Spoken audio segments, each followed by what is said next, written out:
preparation.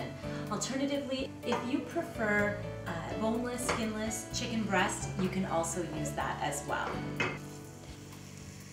So now I am coating the chicken with the masala paste, and we really want to coat it really well and make sure all the chicken has the masala on it. So mix that together. I'll turn up my heat to about medium-high temperature. And what we're doing at this point is searing our chicken in that masala. So really important step. Now, a common mistake that people tend to make when they're making a meat dish is that they will go in and add their liquid a little bit too early.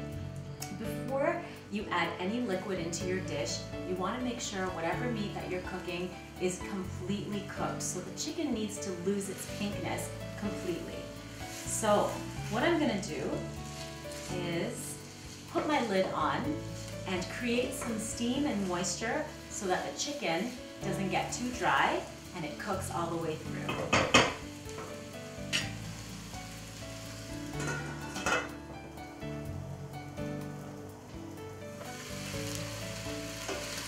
So I can see the chicken is nicely seared and it's been cooking in its own juices, which is going to give a lot of good flavor. So the chicken has completely lost all of its pinkness. Now I can add some water to create that sauce.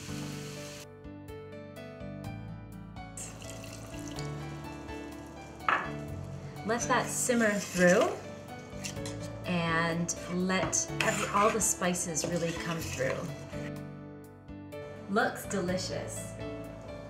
For a variation, try this recipe using a little bit of light cream, which is going to give us a creamy classic chicken curry, or alternatively, you can add some coconut milk and that will further change this recipe. So you can make this 3 different ways. Today, I just used water to make a classic chicken curry preparation.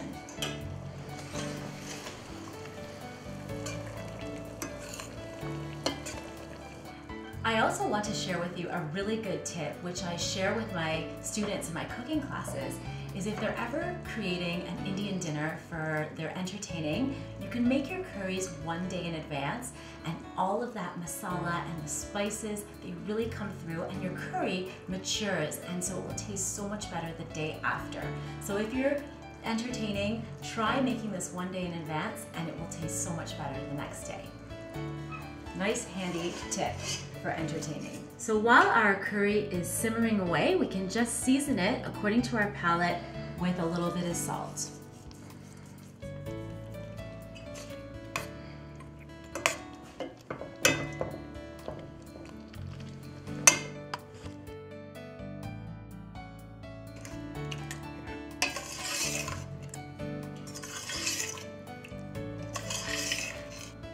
Now we're going to make our aromatic chana masala, our chickpea curry. We're going to make this a little bit sweet and sour, so it's going to have a little tanginess to it and just a touch of sweetness. I'm going to start off with the base, so we'll heat that up gently.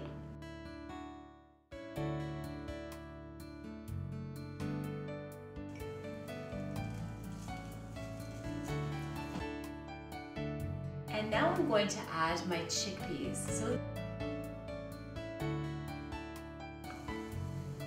So I'm adding my chickpeas. I'm using dried chickpeas that I've pre-cooked. You can boil them or cook them in a pressure cooker. Alternatively, if you're going to use canned chickpeas, just be sure to rinse them really well so you get rid of the excess starch and any excess sodium.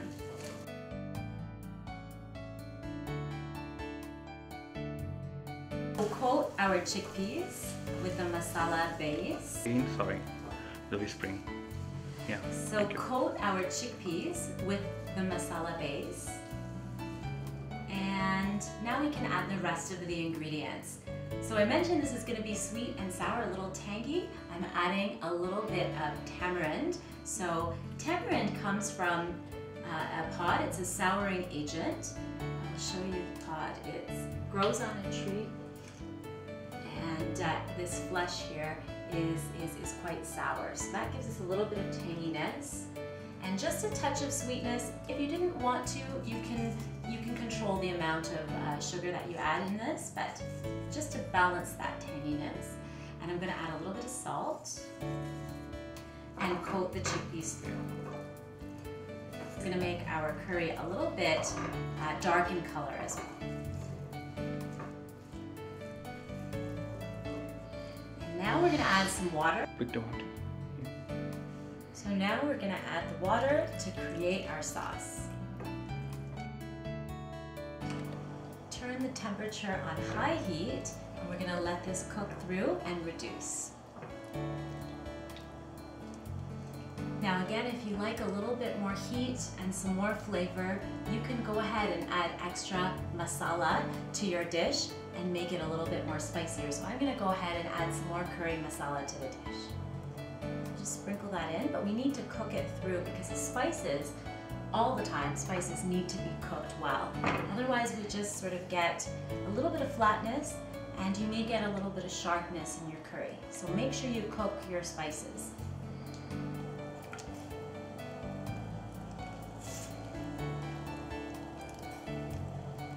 So since we add the water, it's a little bit runny, our curry sauce. We want to reduce it slightly. So cook it out for about 5 to 10 minutes until you reach the right consistency, until it thickens up to your liking.